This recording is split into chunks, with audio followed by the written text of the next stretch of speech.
अब मेरी प्रार्थना है भारतीय जनता पार्टी के यशस्वी प्रदेश अध्यक्ष जो पार्टी के लिए दिन रात मेहनत कर रहे हैं, मैं उनसे प्रार्थना करूंगा आदरणीय श्री मोहन लाल जी बड़ौली जी से कि वो प्रेस वार्ता को संबोधित करें। पंडित श्री मोहन लाल जी बड़ौली जी। आज इस रोहतक के चुनावी मीडिया सेंटर में सभी पत्रकार साथियों को जय श्री राम। और आज जो 3-4 जानकारियां मैं आप सबसे साझा करूं। हमारे देश के प्रधानमंत्री और दुनिया के सबसे पॉपुलर नेता माननीय प्रधानमंत्री नरेंद्र मोदी जी की कल एक जन आशीर्वाद रैली जो सोनीपत लोकसभा की गोहाना विधानसभा और नेशनल हाईवे सुबह 10 बजे एक विशाल जनसभा को संबोधित करेंगे। और इसमें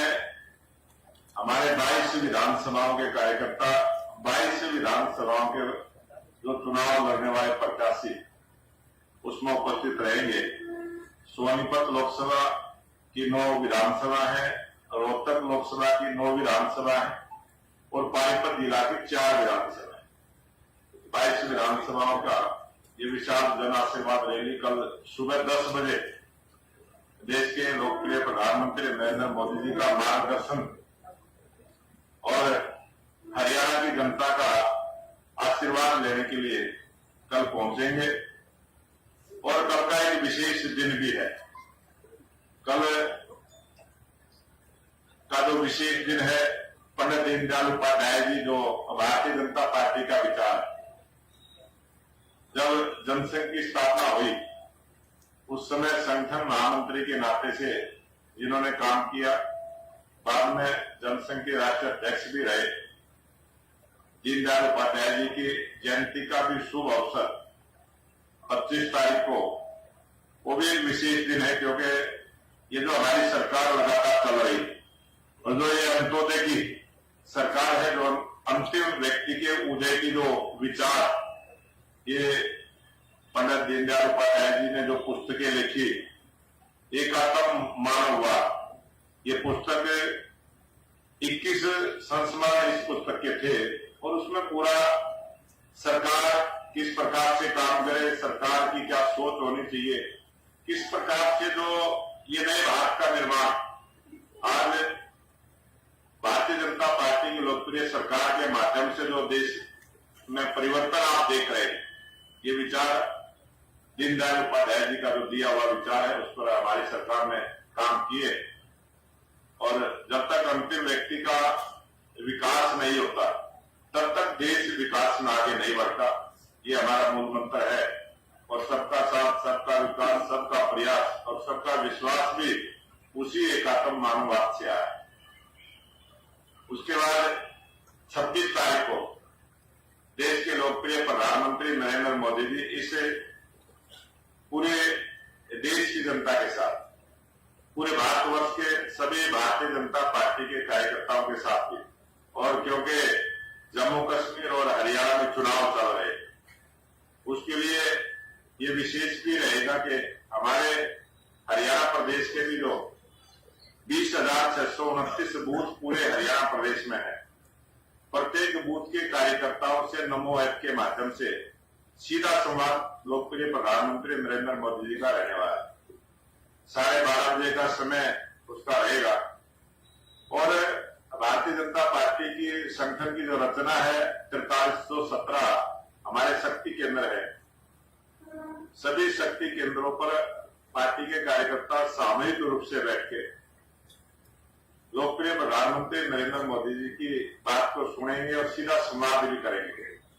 हरियाणा प्रदेश में ऐसे 4 शक्ति केंद्र जिनसे प्रधानमंत्री जी का सीधा संवाद रहेगा, टू वे रहेगा, दोनों तरफ से वार्तालाप रहेगी। और उससे पहले भी अभी 4 दिन पहले प्रेस वार्ता करके सभी हरियाणा प्रदेश के कार्यकर्ताओं से, सभी हरियाणा प्रदेश के वोटरों से, आम जनमानस से भी कुछ सुझाव मांगे गए थे। उन सुझावों के ऊपर भी जो जनता की तरफ से गए, देश के लोकप्रिय प्रधानमंत्री नरेंद्र मोदी जी, उन पर भी कुछ ना कुछ हमने राय व्यक्त करें और सीधा सवाल भी जो कार्यकर्ता करेंगे उसका भी जवाब देंगे। इस प्रकार से एक सीधा संवाद, जनता से सीधा संवाद देश के लोकप्रिय प्रधानमंत्री नरेंद्र मोदी जी करेंगे। मोदी जी ऐसे प्रधानमंत्री हैं जो प्रत्येक महीने अपने मन की बात भी करते हैं। उसके साथ साथ चुनाव के समय में भी ऐसा सीधा संवाद, ये एक अच्छी लोकतंत्र की परंपरा को, लोकतंत्र की मर्यादा को और लोकतंत्र को मजबूत करने का एक जो काम भारतीय जनता पार्टी की जो सोच है, हमारे देश के प्रधानमंत्री उसको पूरा करेंगे। और आप सबने देखा है कि किस प्रकार से जो कांग्रेस पार्टी का चाल चरित्र चेहरा आज स्पष्ट हुआ है, किस प्रकार से कांग्रेस पार्टी दलित विरोधी, ओबीसी विरोधी जो मानसिकता कांग्रेस पार्टी की है, वो उनके बयानों से, उनके व्यवहार से पूरे देश की जनता ने देखा है, हरियाणा प्रदेश की जनता ने देखा। जिस प्रकार से आज दलित विरोधी बयान कांग्रेस पार्टी के आए, किस प्रकार से दलित नेताओं के साथ किस प्रकार का व्यवहार, ओबीसी समाज के नेताओं के साथ किस प्रकार का व्यवहार आज हुड्डा जी के द्वारा हो रहा है, ये कांग्रेस पार्टी में एक नई परंपरा इस चुनाव में हमें देखने को मिली है। और हमेशा से ही भूपेंद्र हुड्डा ने अपने विरोधियों को इसी प्रकार से ठंडे बस्ते में डालने का काम किया है, चाहे उसमें वो अशोक तंवर जी हो, चाहे कुमारी शैलजा हो, चाहे सुरजेवाला, सबके साथ इसी प्रकार का व्यवहार हुड्डा ने किया है। और अपने पुत्र को आगे बढ़ाने के लिए जो पुत्र मोह में आज कांग्रेस पार्टी फंसी हुई है, जिस प्रकार से सोनिया गांधी भी अपने पुत्र मोह में राहुल के लिए काम करके, उसी प्रकार से हुड्डा जी भी यहाँ हरियाणा में अपने पुत्र मोह में इतने अंधे हो चुके हैं कि दूसरे सभी नेताओं का अपमान करने का काम किया है। और कांग्रेस का असली चाल चरित्र चेहरा उनके बयानों से, उनके व्यवहार से आप सभी ने देखा है कि जिस प्रकार से राहुल गांधी ने अमेरिका में जाए, विदेश में जाए, और ये राहुल गांधी की एक आदत बढ़ गई है, और वो आदत भी नहीं है, वो सच्चाई भी है उनकी, कि जब वो कहीं उत्तर प्रदेश में जाएंगे तो हरियाणा प्रांत की बुराई करेंगे, जब वो राजस्थान में जाएंगे तो हरियाणा की भी बुराई करेंगे, उत्तर प्रदेश की बुराई करेंगे, जब वो केरल के किसी प्रांत में जाएंगे तो उत्तरी भारत के सभी प्रांतों की बुराई करने का काम करेंगे। और जब वे विदेश में जाते हैं तो विदेश की भूमि पर जाकर वो पूरे देश की बुराई करने का काम करते हैं। पूरे देश के 140 करोड़ लोगों का अपमान करने का अनेक बार ऐसे उदाहरण आए। जब वो अपने नानी के घर जाते हैं, इंग्लैंड में जाते हैं, तभी इसी प्रकार के बयान देते हैं। तो ये कांग्रेस का चाल चरित्र चेहरा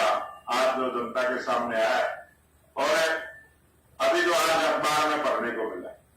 आप सबने भी उसको देखा होगा कि किस प्रकार से जो रोजगार की बात हमने अपने संकल्प पत्र में कही कि 2 लाख युवाओं को हम रोजगार देने का काम करेंगे,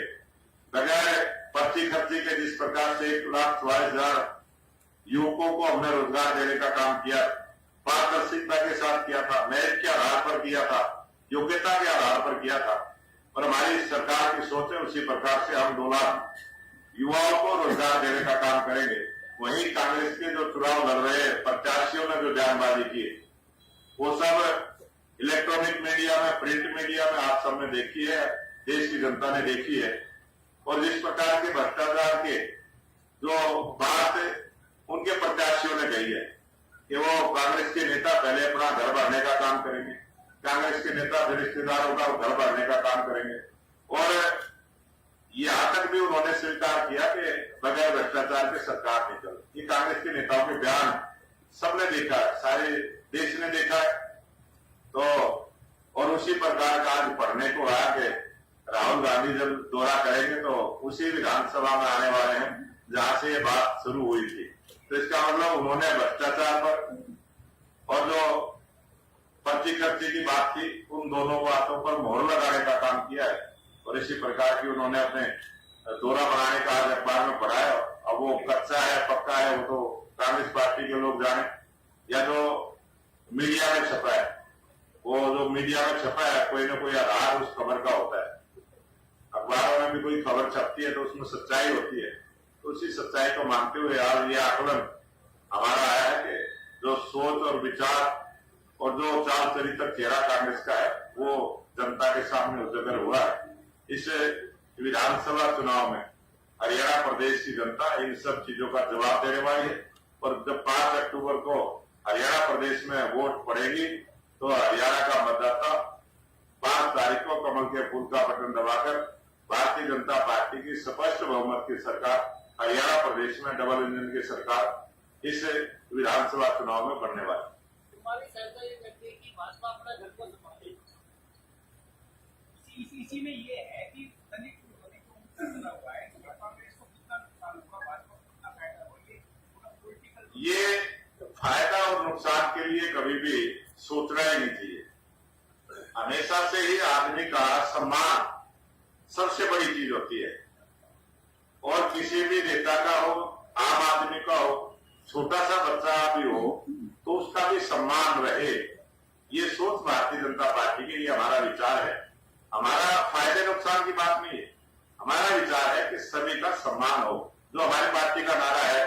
सबका साथ, सबका विकास, सबका प्रयास और सबका विश्वास, ये विश्वास की बात है। इसलिए जो कांग्रेस पार्टी ने जो बयानबाजी की है उसी पर हमने कहा है इसका फायदे नुकसान से कोई लेन देन नहीं।